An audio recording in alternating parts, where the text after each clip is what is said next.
Hello दोस्तों, नमस्कार। आप सभी का एक बार फिर से स्वागत है आपके अपने यूट्यूब चैनल परीक्षा की शिक्षा में। तो अभी हमने आपके लिए जीके की क्लास दी थी, तो आपकी जीके की क्लास आई होप कि अच्छी लगी हो तो आप सभी ने उस वीडियो को लाइक कर दीजिए और हमारे चैनल को सब्सक्राइब कर लीजिए।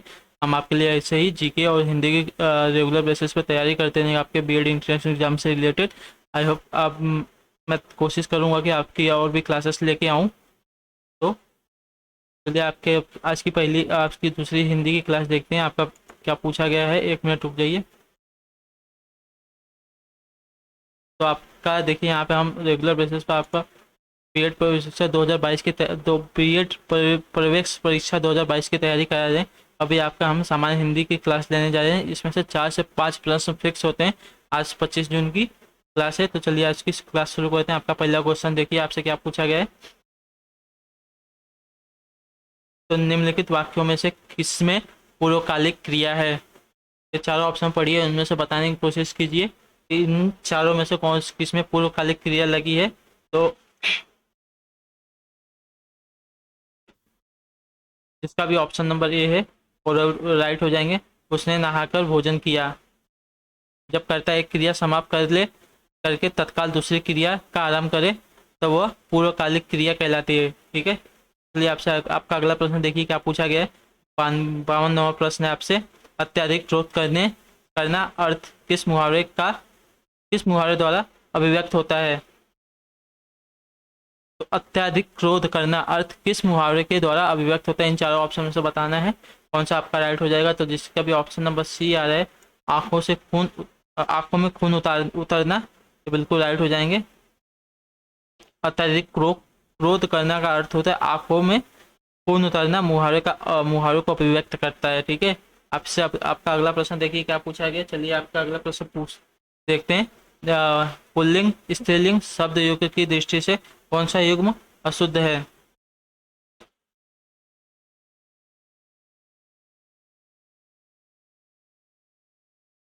यहाँ पे चारों ऑप्शन देखिए, चारों विकल्पों को देखिए और विकल्पों में से चुनिए आपका राइट आंसर कौन सा हो जाएगा। आपको बता दूं कि अभी आपके पास सिर्फ 11 दिन ही है, तो आप अच्छे से क्लास देखिए, पूरी क्लास देखने की कोशिश कीजिए, तो जिससे आपको कुछ नए प्रश्न भी देखने को मिल सकते हैं इसमें, जो आपकी एग्जाम की दृष्टि से बहुत ही महत्वपूर्ण हो सकते हैं। तो मैं आपसे रिक्वेस्ट करूँगा कि आप पूरी की पूरी वीडियो देखने की कोशिश कीजिएगा। चलिए आपसे अभी 53 नंबर क्वेश्चन का उत्तर दीजिए, इसका राइट आंसर क्या हो जाएगा। तो आपका ऑप्शन ए कर्ता और कर्त्री त्रुटिपूर्ण युग में है, क्योंकि कर्ता का स्त्रीलिंग कृति होता है नेत्रा। ठीक है, और नेता का नेत्री, धाता का धात्री और दाता का दात्री संयुक्त युग्म हो जाएगा, लेकिन कर्ता का कर्त्री होता है। तो ये आपका रॉन्ग आंसर है। चलिए आपसे देखिए आपका अगला प्रश्न आपसे क्या पूछा गया है। आपका अगला प्रश्न 54 नंबर। निम्नलिखित में से कौन सा शब्द युग्म गलत है। चिड़िया चिड़िया या तिथि तिथियां, नदी नदियां, जनता या जनताएं। तो यहाँ पे पढ़ने से पता चल रहा है ऑप्शन नंबर डी आपका गलत होगा, जनता और जनताएं। हिंदी भाषा व्याकरण में 2 वचन होते हैं, पहला एक वचन, दूसरा बहुवचन। जिस शब्द रूप में किसी एक वस्तु का बोध होता है उसे एक वचन कहते हैं, तथा जिस शब्द रूप में एक से अधिक वस्तुओं का बोध होता है उसे बहुवचन कहते हैं।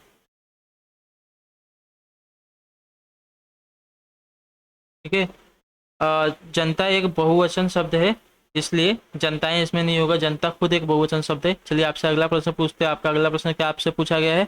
उपनाम शब्द में उप का सही अर्थ क्या है।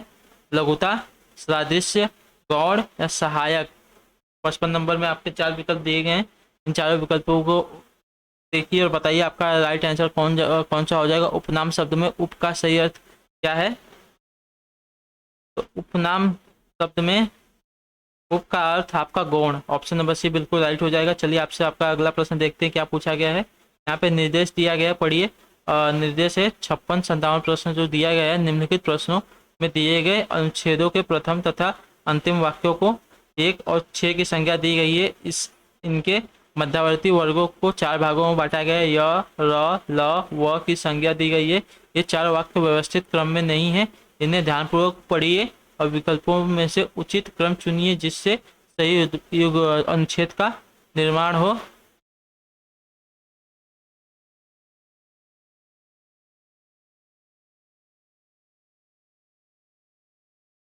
तो आपको अच्छे से दिख रहा है कि नहीं? इसलिए नहीं दिख रहा है तो मैं ऑप्शन आपको बाद में दिखा दूँ, पहले आप क्वेश्चन पढ़िए क्या दिए गए। दहेज प्रथा का जन्म पुरानी सामाजिक प्रथाओं में ढूंढा जा सकता है, ये पहला दिया गया है। तो इसका दिया गया है, पढ़िए, यह दिया गया है उसे नई गृहस्थी बसानी होती है। रॉ दिया गया है विवाह के बाद लड़की एक नए घर में जाती है। लॉ दिया गया है अपना नया घोंसला बनाने में उसे अधिक असुविधा न हो इसलिए उसे कुछ उपहार देने का रिवाज था। वह दिया गया है उपहार में से गृहस्थी में काम आने वाली वस्तुएं स्वेच्छा से दी जाती थी, कोई बाध्यता नहीं थी, पर धीरे धीरे इसमें बुराई आ गई। तो यहाँ पे चार, आप एक बार अच्छे से पढ़ लीजिए, 2 मिनट आपके लिए मैं टाइम देता हूँ और बताने की कोशिश कीजिए कि इसमें से सही क्रम में कैसे लग जाएगा, इसका सही क्रम क्या होगा, बताने की कोशिश कीजिएगा आप सभी लोग।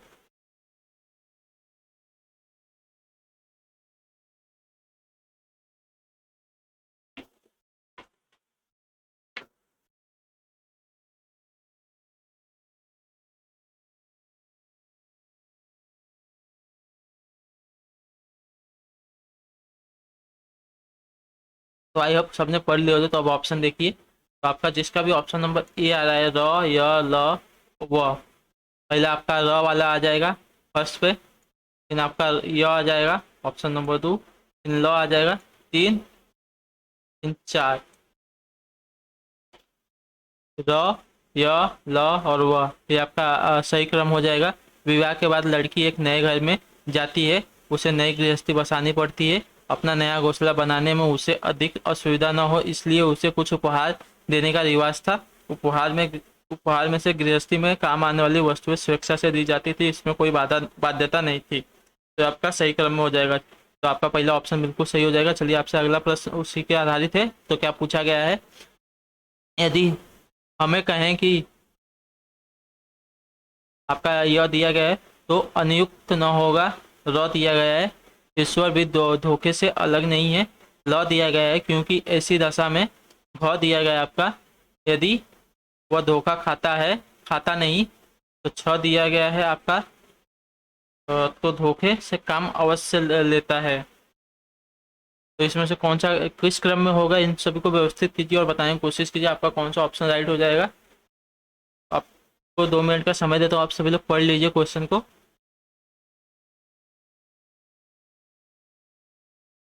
तो जिसका भी ऑप्शन नंबर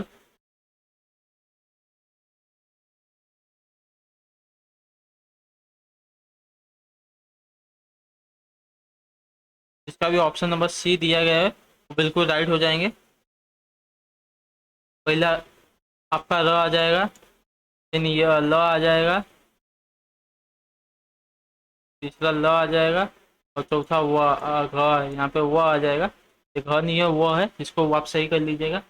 तो चलिए एक बार देख लेते हैं क्या है। ईश्वर भी धोखे से अलग नहीं है तो अनियुक्त न होगा क्योंकि ऐसी दशा में यदि वह धोखा खाता नहीं तो धोखे से काम अवश्य लेता।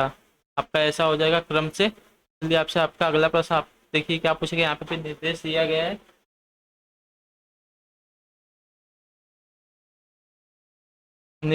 गया है, क्वेश्चन नंबर 58 और 59 निम्नलिखित प्रश्नों में वाक्य त्रुटिपूर्ण है, प्रत्येक 1, 2, 3, 4 और भाग 4 में विभक्त है। वाक्यों में जिस भाग में त्रुटि हो उसे चिन्हित कीजिए। मैं आज सुबह आपके घर गया था किंतु तुम घर पर नहीं मिले। इसमें से कौन सा त्रुटिपूर्ण हो जाएगा, इन चारों में से बताना है आपको। तो जिसका भी ऑप्शन नंबर सी आ रहा है, मतलब तीसरा, किंतु तुम घर पर नहीं थे, ये त्रुटिपूर्ण हो जाएगा। यहाँ पर देखिए क्या होना चाहिए था, मैं आज सुबह आपके घर गया था किंतु आप घर पर नहीं थे। यहाँ पर जब पहले आपका प्रयोग किया है तो यहाँ पे भी आपका प्रयोग होना चाहिए था। यहाँ पे तुम आपके बाद आप उसने तुम लगा दिया तो यहाँ पे त्रुटिपूर्ण हो गया। चलिए आपसे आपका अगला प्रश्न देखिए क्या पूछा गया, उसी के आधारित है। कल जो आदमी आपने बुलाया था कल जो आदमी आपने बुलाया था वह आज आ गया है।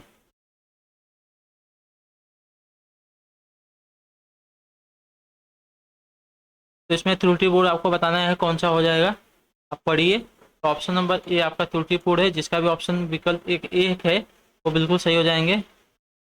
तो उपयुक्त वाक्य में जो है प्रथम वाला ऑप्शन वो राइट रॉन्ग हो जाएगा, त्रुटिपूर्ण है। यहाँ कल जो आदमी आपने की जगह हो जाएगा कल जिस आदमी को आपने बुलाया था वो आज आ गया है। तो आपका ऑप्शन नंबर ए बिल्कुल राइट आंसर हो जाएगा। चलिए आपसे आपका अगला प्रश्न देखते हैं क्या पूछा गया है। पौण का संधि विच्छेद है। ये चारों ऑप्शन देखिए, इसमें से बताने की कोशिश की आपका पौण का सही संधि विच्छेद क्या हो जाएगा। रा धन उड़, र धन बड़ा उड़, और उसके बाद सी है आपका प धन र और प्र धन ढ।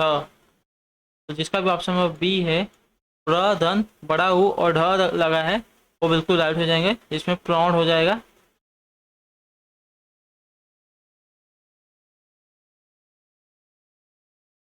चलिए आपसे अगला प्रश्न आपका क्या पूछा गया है, देखते हैं। चौमास में समास है। चौमास में कौन सा समास है, आपसे लोग बताने की कोशिश कीजिए इस क्वेश्चन का आंसर। तो चौमास में आपका द्विगु समास हो जाएगा, ऑप्शन नंबर सी बिल्कुल राइट हो जाएगा। जिस समास के पूर्व पद संख्यावाचक विशेषण हो उसे द्विगु समास कहते हैं, जैसे चौमास, चौराहा, नवग्रह इत्यादि सभी। चलिए आपसे अगला प्रश्न आपका क्या पूछा गया, आरोह का विलोम होगा। आरोह का विलोम क्या होगा आपको बताना है। तो आरोह का विलोम हो जाएगा आपका अवरोह, ऑप्शन नंबर ए बिल्कुल राइट है। आपका अगला प्रश्न आपसे क्या पूछा गया, चलिए देखते हैं।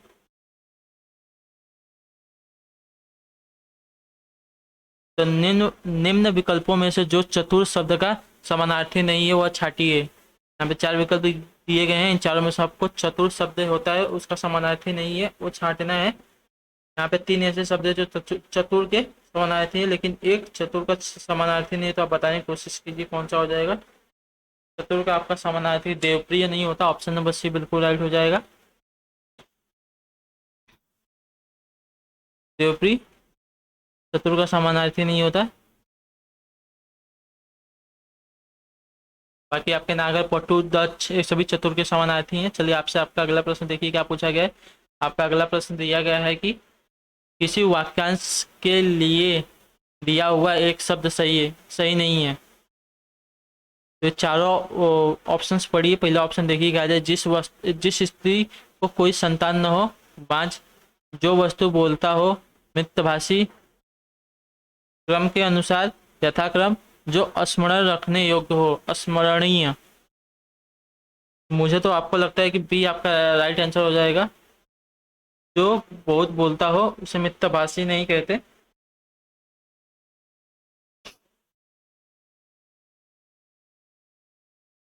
मितभाषी शब्द का अर्थ होता है बहुत कम बोलने वाला है, ठीक है। तो जो बहुत ज्यादा बोलता है उसे वाचाल कहते हैं, वाचाल। चलिए आपका अगला प्रश्न देखिए क्या दिया गया है। आपसे पूछा गया है कि अब लौ नसानी, अब नौ नसहो, अब लौ नसानी, अब न नसहो में कौन सा रस है। शांत रस है, कड़ू रस है, भक्ति रस है, अद्भुत रस है। अब लौ नसानी, अब नौ नसहो में कौन सा रस है आप सभी को बताना है। 65 नंबर प्रश्न में आपसे पूछा गया है। तो आपका इसमें शांत रस है, ऑप्शन नंबर ए बिल्कुल राइट हो जाएगा। चलिए आपसे आपका अगला प्रश्न देखिए क्या पूछा गया है। तो आपका अगला प्रश्न पूछा गया है पर्यायवाची शब्दों का कौन सा युग्म सही नहीं है। वसुमती, धरती, वाजी, सिंह, मरीचि, किरण, वहिनी, आग।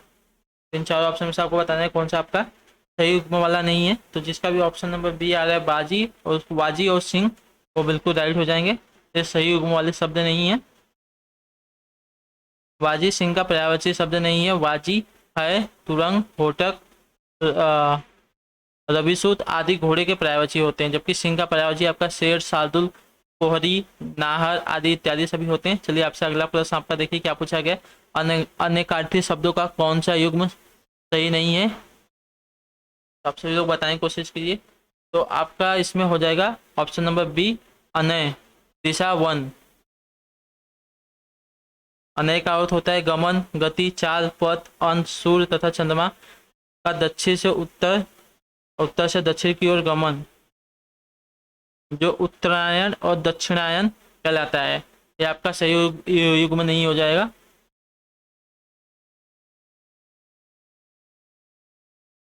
चलिए अब आपसे आपका अगला प्रश्न देखिए क्या पूछा गया है। नरेश सो रहा था, वाक्य में कौन सा काल है? पूर्ण भूतकाल, अपूर्ण भूतकाल, आसन्न भूतकाल या सामान्य भूतकाल? तो नरेश सो रहा था में आपका अपूर्ण भूतकाल हो जाएगा। ऑप्शन नंबर बी बिल्कुल राइट है। अपूर्व भूतकाल में कार्य जारी रहने का पता चलता है, जैसे वर्षा आ रही थी, लड़के आ रहे थे, जबकि पूर्ण भूतकाल में समाप्त होने का बोध होता हो। आपसे आपका अगला प्रश्न 69 नंबर प्रश्न आपसे क्या पूछा गया है देखिए और इसका आंसर देने की कोशिश कीजिए। क्या हो जाएगा? सुधाकर शब्द किसका पर्यायवाची है? तो आप सभी लोग इस प्रश्न का उत्तर देने की कोशिश कीजिए। सुधाकर आपका चंद्रमा का पर्यायवाची हो जाएगा। ऑप्शन नंबर सी बिल्कुल राइट है। सुधाकर, निशाकर, राशि, सुधांशु, हिमांशु, मृगांक आदि सभी चंद्रमा के पर्यायवाची होते हैं। आपका अगला प्रश्न आपसे पूछा गया है कि शुद्ध वर्तनी वाला शब्द है, इन चारों में से देखिए और बताने की कोशिश कीजिए आपका शुद्ध वर्तनी वाला शब्द कौन सा हो जाएगा।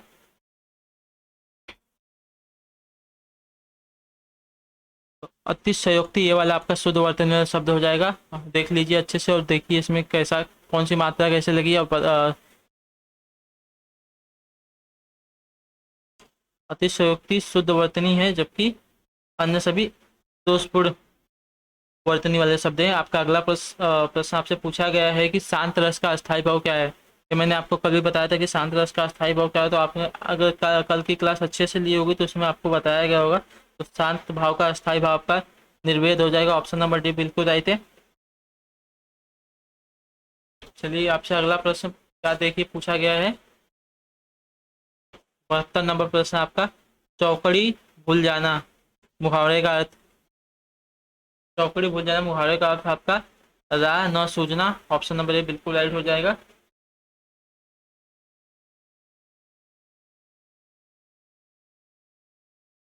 चलिए आपका अगला प्रश्न आपसे देखिए क्या पूछा गया है। 73 नंबर प्रश्न है आपका, चूरन किस प्रकार का शब्द है? तत्समय, अर्ध तत्समय, देशज या तद्भव है?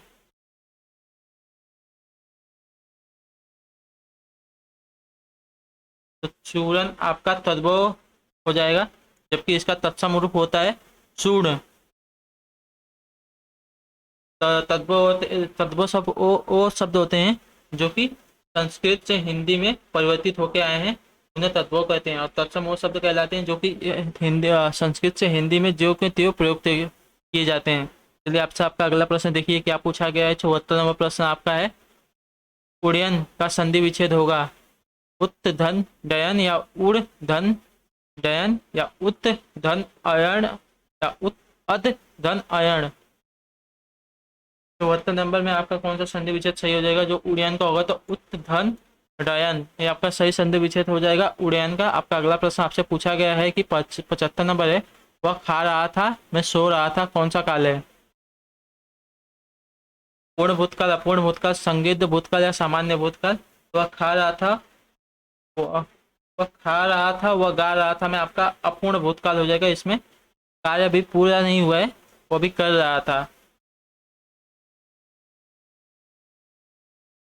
चलिए आपसे आपका अगला प्रश्न देखिए क्या पूछा गया है। 76 नंबर प्रश्न है, ब्रैकेट किस विराम चिन्ह का घोटक है? कोष्टक चिन्ह का, उदाहरण चिन्ह का, पुनर्रिक्ति सूचक चिन्ह का, विवरण चिन्ह का? तो आपका जो एक चिन्ह है आपका किसका विराम चिन्ह है आपको बताना है। तो आई होप कि सबको पता होगा, ये तो इतना आसान क्वेश्चन है। तो आपका कोष्टक चिन्ह का विराम चिन्ह का घोटक है। चलिए आपसे अगला प्रश्न देखिए क्या पूछेगा। 77 नंबर प्रश्न आपका है, शैतान की याद इस मुहावरे का उपयुक्त अर्थ क्या हो जाएगा? कहीं कोशिश कीजिए आपसे क्या पूछा गया, कौन सा विकल्प आपका राइट हो जाएगा? शैतान की याद, तो शैतान की याद इस मुहावरे का अर्थ हो जाएगा बहुत लंबी वस्तु। ऑप्शन नंबर बी बिल्कुल राइट हो जाएगा। चलिए आपसे अगला प्रश्न देखिए क्या पूछा गया है। 78 नंबर प्रश्न आपका पूछा गया है, निम्न में से कौन विराम चिन्ह का प्रकार नहीं है? तो विराम चिन्ह का कौन सा प्रकार नहीं आपको बताना है।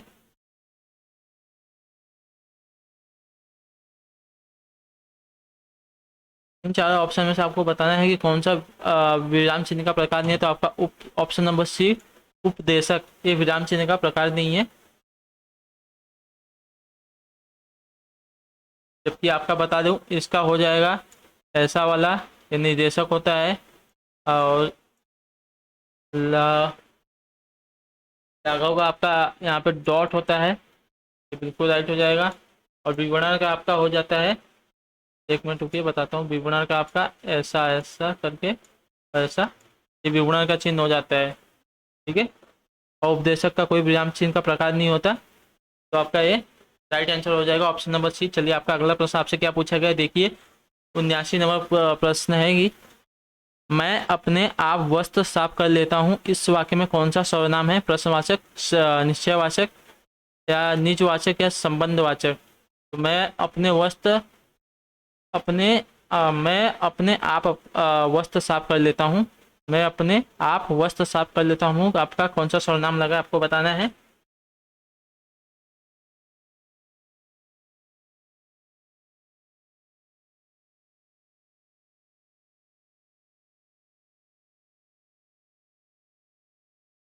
मैं अपने आप वस्त्र साफ कर लेता हूँ, आपका निजवाचक सर्वनाम लगा है। इस वाक्य में निजवाचक सर्वनाम है आप या अपने आप का प्रयोग निजवाचक सर्वनाम के रूप में होता है। संज्ञा के स्थान पर प्रयुक्त होने वाला शब्द सर्वनाम कहलाता है। इसे 6 भेद हैं, इसके 6 भेद हैं। पुरुषवाचक, निजवाचक, निश्चयवाचक, अनिश्चयवाचक, संबंधवाचक, प्रश्नवाचक। चलिए तो आपका निजवाचक सर्वनाम इसमें राइट आंसर हो जाएगा। मैं अपने आप वस्त्र साफ कर लेता हूँ। आपका अगला प्रश्न आपसे पूछा गया है, ये प्रश्न आपसे कल भी पूछा गया था, आपको मैंने कल भी बताया था। सच्चास्त्र में का समुचित संधि विच्छेद क्या हो जाएगा? सच्चास्त्र में आपका समुचित विच्छेद आपका जिसका भी ऑप्शन नंबर डी है, सच, एक मिनट, नहीं, सच नहीं होगा, सत्य धन शास्त्र हो जाएगा। ऑप्शन नंबर बी बिल्कुल आपका राइट हो जाएगा, सत्य धन शास्त्र। ऑप्शन नंबर बी बिल्कुल आपका राइट है। चलिए आपसे आपका अगला प्रश्न देखिए क्या पूछा गया है। 81 नंबर प्रश्न है, आपसे पूछा गया है कि रीमा सीता से सुंदर है, इस वाक्य में कौन सा कारक है? तो रीमा सीता से सुंदर है, इस वाक्य में आपका कौन सा कारक हो जाएगा बताना है। तो इसमें रीमा सुंदर से सुंदर है में आपका अपादान कारक, इस वाक्य में अपादान कारक लगा है। संज्ञा के जिस रूप में तुलना, समानता, अलगाव का भाव प्रकट हो उसे अपादान कारक कहते हैं। चलिए आपसे आपका अगला प्रश्न 82 नंबर पूछा गया है कि युद्ध में स्थिर रहने वाला किस समास का विग्रह है? करण तत्पुरुष का, अलुक तत्पुरुष का, संप्रदान तत्पुरुष का, संबंध तत्पुरुष का? तो युद्ध में स्थिर रहने वाला युधिष्ठिर का अर्थ आपका समास विग्रह है, इससे अलुक तत्पुरुष समास कहते हैं। अलुक तत्पुरुष के समास के अंतर्गत आ जाएगा। युद्ध में स्थिर रहने वाला युधिष्ठिर होता है, तो इसका समास विग्रह होता है अलुक तत्पुरुष। चलिए आपका अगला प्रश्न आपसे पूछा गया है कि 83 नंबर है, वाक्य में त्रुटिपूर्ण भाग्य का चयन कीजिए, यदि त्रुटि न हो तो डी भाग का चिन्हित कीजिए। नीचे कुछ दिया गया नहीं, तो इसमें सिर्फ एक ही दिया। अनेक अध्यापकों, शिक्षाविदों तथा भाषा शास्त्रियों का सहयोग मिला है, कोई त्रुटि नहीं है। इस चारों ऑप्शन में से आपको बताना है कौन सा त्रुटिपूर्ण है।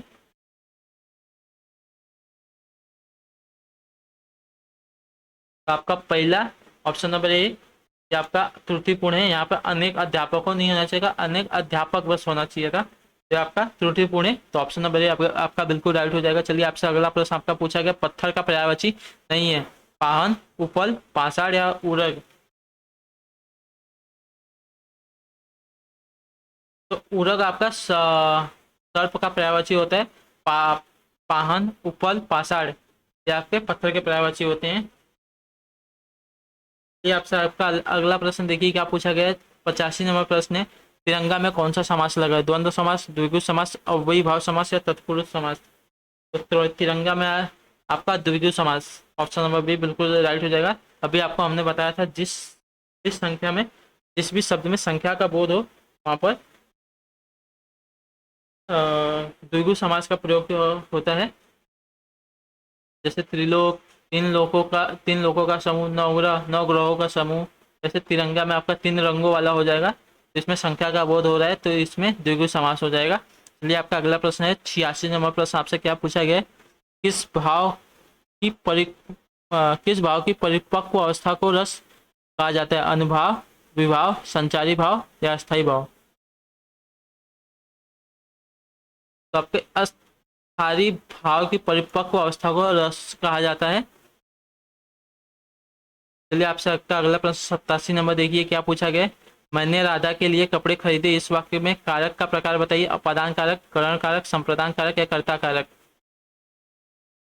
मैंने राधा के लिए कपड़े खरीदे में कौन सा कारक हो जाएगा, आप बताने की कोशिश कीजिए। तो इसमें संप्रदान कारक हो जाएगा, ऑप्शन नंबर सी बिल्कुल राइट है।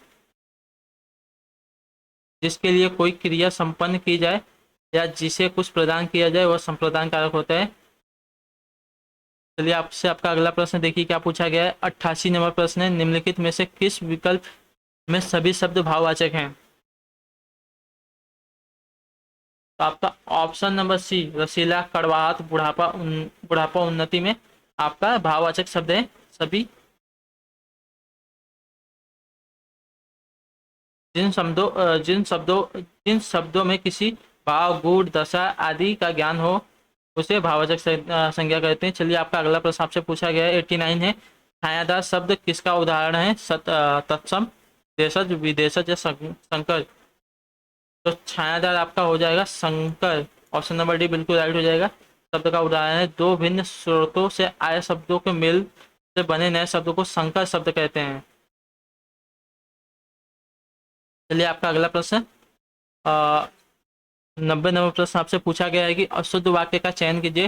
रामायणी उच्च कोटि का काव्य है, माता पिता पूजनीय है, आपका भविष्य उज्जवल हो, इस पुस्तक का नया संस्करण प्रकाशित हो रहा है। ऑप्शन नंबर बी ये आपका अशुद्ध वाक्य हो जाएगा।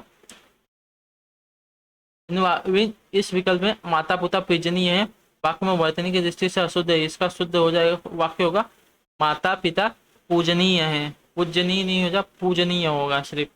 चलिए आपका अगला प्रश्न आपसे 51 नंबर देखिए क्या पूछा गया है, जब किसी सामान्य बात का विशेष बात से तथा विशेष बात का सामान्य बात से समर्थन किया जाए वहां कौन सा अलंकार होगा।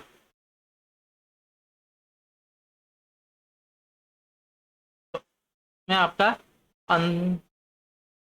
अर्थांतर न्यास हो जाएगा।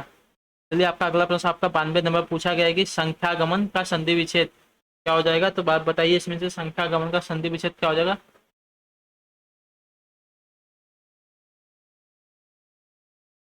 तो इसमें आपका ऑप्शन नंबर ए सखी धन आगमन में आपका संख्यागमन संधि विच्छेद सही हो जाएगा, इसमें यण संधि लगी हुई है। चलिए आपसे अगला प्रश्न आपका पूछा गया है 93 नंबर, निम्नलिखित में से असंगत विलोम शब्द कौन सा हो जाएगा, घात, प्रतिघात, प्रसारण, संकुचन या शाश्वत, सदैव या खग, मृग। असंगत मतलब गलत मेल वाला आपको विलोम शब्द चुनना है।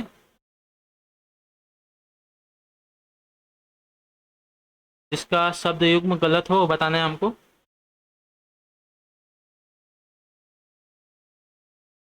शाश्वत, सदैव, ये विलोम आपका एकदम सही युग्म वाला हो जाएगा। शाश्वत सदैव विलोम शब्द के युग्म असंगत है। शाश्वत शब्द का विलोम नश्वर होता है, इसका विलोम शब्द ये हो जाएगा शाश्वत मतलब नश्वर होगा। ये आपका अगला प्रश्न है 94 नंबर प्रश्न आपसे देखिए क्या पूछा गया है, हिंदी वर्णमाला के अंतःस्थ व्यंजन कौन से हैं। तो हिंदी माला के आपके अंतःस्थ व्यंजन य, र, ल, व ये सभी आते हैं। आपका जो आपका ये जो दिया गया है ऑप्शन नंबर ए देखिए, त, स और ह ये उष्म और संघर्षी व्यंजन है। आपका च, छ, ज, झ ये तो आपको पता होना चाहिए कि तालव्य व्यंजन है। स्पर्श व्यंजन आपका कछ, त्र, ग और स्र संयुक्त व्यंजन में आते हैं। चलिए आपका अगला प्रश्न देखें, निर्देश दिया गया प्रश्न संख्या 25 के लिए वाक्य के अशुद्ध भाग्य का चयन कीजिए। इस प्रकार के प्रश्न में एक वाक्य को खंडों में बांटकर उन्हें ए बी सी की संज्ञा दी गई है। परीक्षार्थी को वाक्य को पढ़कर उस खंड का चयन करना होता है जो वाक्य अथवा शब्दगान के नियम के अनुसार त्रुटिपूर्ण हो। इस यदि सभी खंड त्रुटि रहित हो तो कोई त्रुटि नहीं उत्तरमाला के रूप में चिन्हित कीजिए। बढ़िया 95 नंबर का क्वेश्चन बताना आपका कौन सा इन चारों में से कौन सा त्रुटिपूर्ण है। यदि आप अपनी और अपनी परिवार की भलाई चाहते हो तो तुरंत यहाँ से चले जाओ। इसमें कोई त्रुटि है कि नहीं आपको बताना है। ऑप्शन नंबर बी आपका बिल्कुल राइट हो जाएगा। वाक्य में अपनी परिवार के स्थान पर अपने परिवार शब्द का प्रयोग किया जाना चाहिए था। इसका शुद्ध वाक्य क्या होगा, चलिए देखते हैं। देखो, यदि आप अपनी और अपने परिवार की भलाई चाहते हो तो तुरंत यहाँ वहाँ से चले जाओ। ये आपका बिल्कुल राइट हो जाएगा। वहाँ से या यहाँ से हो जाएगा। चलिए आपका अगला प्रश्न देखिए। 96 नंबर आपसे क्या पूछा गया है। आपका अगला प्रश्न है कि 96 नंबर में समान तुक वाले नगर नहीं है। समान तुक वाले नगर नहीं है। इलाहाबाद, चेन्नई, मुंबई, फैजाबाद, जोधपुर।